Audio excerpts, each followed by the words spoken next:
اعوذ بالله من الشیطان الرجیم بسم الله الرحمن الرحیم ملګرو بل ویډیو زر راځو اول خو لاندې کومنټس کې تاسو شو ده چې آیا ځینې ملګري په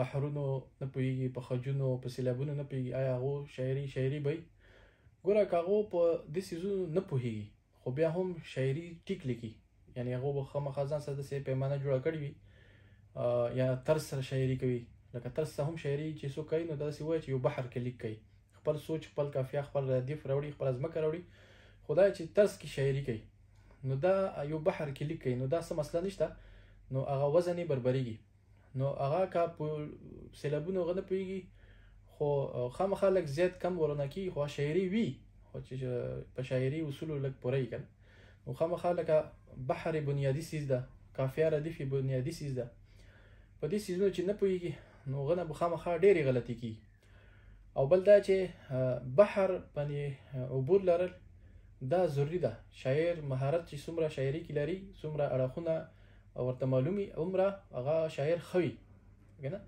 نو سوچ خو امدي سوچ وی او چې اتای الله پاک اتای ده خو نور چې به تړون کوي نو هغه خامخا په فنونو سره و ځان خپل شاعر راوړي نو د خجونه چې کم دي دا ریدم آهنګ جوړوي چې کله خجونه مات شي نو بیا هغه شعر پاتې نشي هغه نثر پاتې شي صحیح شو بیا بل سوال شوی دا چې را ځنې ملګري سیلابونه زیات کم کوي ګوره ځنې بحرونه موږ سره شته چې په مطلع کې دولس وي یا 11 وي مطلع 11 سیلابونه وي خو لاندې یو مصره 12 او 11 خو مسلسل وي یعنی داسې نه کوي چې یو د 12 کې بل دی 11 کې بل دی 11 کې نه مسلسل وار به ولی چې کوم مسلسل وار نشو نو بیا سکیږي طرز مات شي نو بیا شعر مغشي ګډوډ شي وزن یا د سی چې 14 سیلابونو شروع کی به خج باندې نه پوي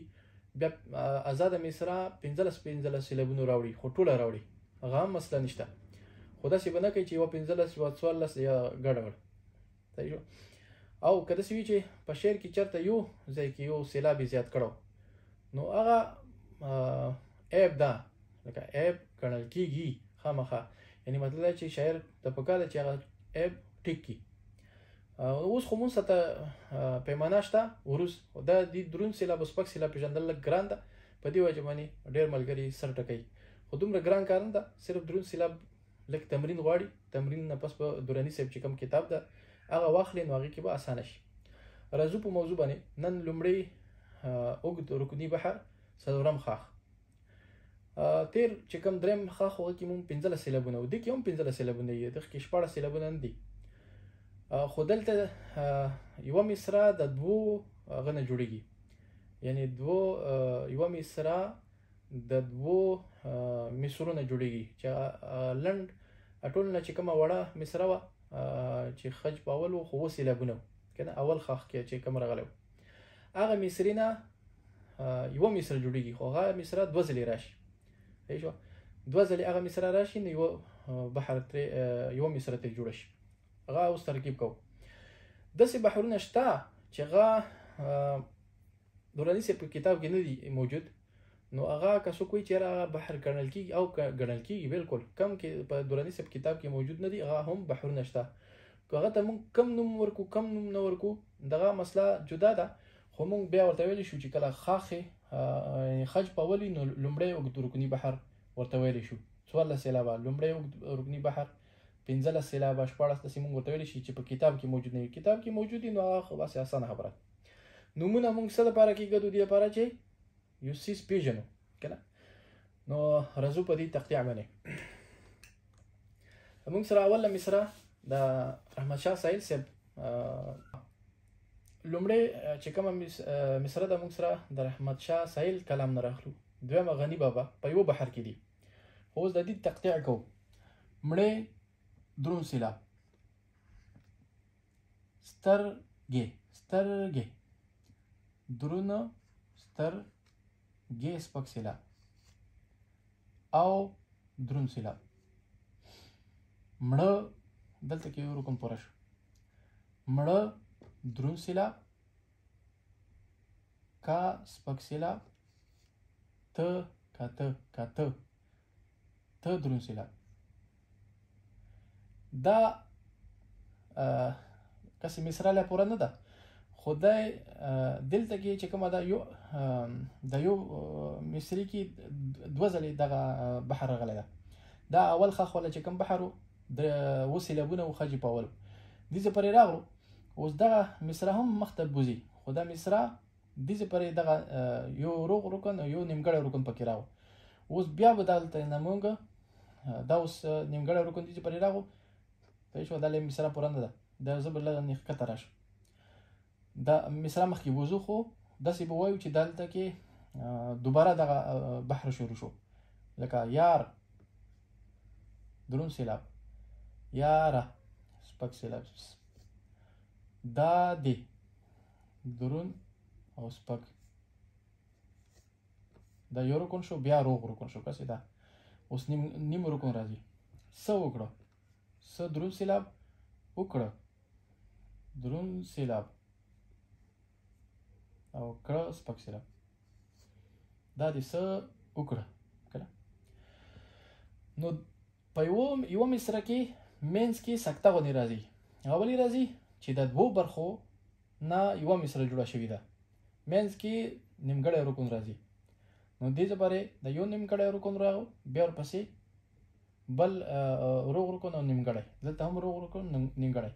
خجونه کم اتفاق لري، په اول سیلاب لري دغه، او دلته کې هم دغه.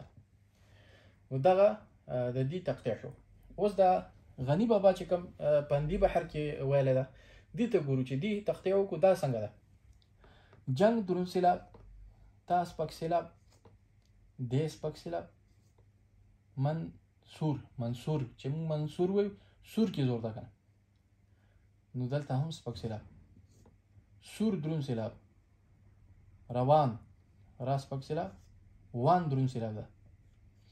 دا یوه برخه پوره شوه دغه دې غله مصري. اوس لا مصره پوره نه ده. مصره به چېرته کې پوره کېږي؟ دا ورسره چې ورسره توپ درون سیلاب او درون سیلاب، نه درون سیلاب، ته سپک سیلاب. دا رکن شو، دینه سیوا رکن شو، دا نیمګړی رکن ده. نو دلته کې یو رکن شو، فنگ فنگ کې اواز زیاته او ته کې اواز کم ده. نو کم اواز زیاتی نو دا به درون سیلابي. فنگ لا ری درون سیلابه. لری لا کې اواز لږ ده، ری کې زیاته، نو دا سپک او درون. نو دا هم بالکل مغه بحر شو. کسې دلته کې سره اتفاق نشته، په خج کې غا مسله نشته. دلته کې کسې صرف درون سیلاب سره اتفاق شته. دا بره کسې دلته کې هم اتفاق نشته په دویم سیلاب کې، غا مسله نشته. خو موږ خج ته ضرورت ده. نو خج دلته کې هم اول سیلاب کې راغلی، دلته هم اول سیلاب ده. دلته کې هم د کسې دا نور پرېږه دی، او چې د اول سیلاب باندې موږ ویلو چې خج ده، نو دلته کې هم اول سیلاب کې نیمګړی رکن کې هم خج ده چې درې سیلابه وي. دلته کې هم په اول سیلاب باندې خج سره برابر لري. دا موږ سره د لومړي رکني بحر څلورم خښ چې هغه خجونه په اول سیلاب لري، 15 سیلابونه دي، خو دوه برخې نه یوه مصره جوړېږي. د دې بحرونو څه فایده؟ طرزونه ورباندې خېږي. ډېر دې باندې چې کم طرز خېږي، هغه چې کم کې دغه دوې برخې نه دي سیده، هغه باندې کم طرز خېږي، هغه په دې نه خېږي، دا دې طرز هغې باندې نه خېږي. نو دا بحر موږ سره جدا شو. نور بحرونه به هم وي، خو زه کوشش کوم چې لږ راوړم، ملګري تنګ نشي. الله پامان.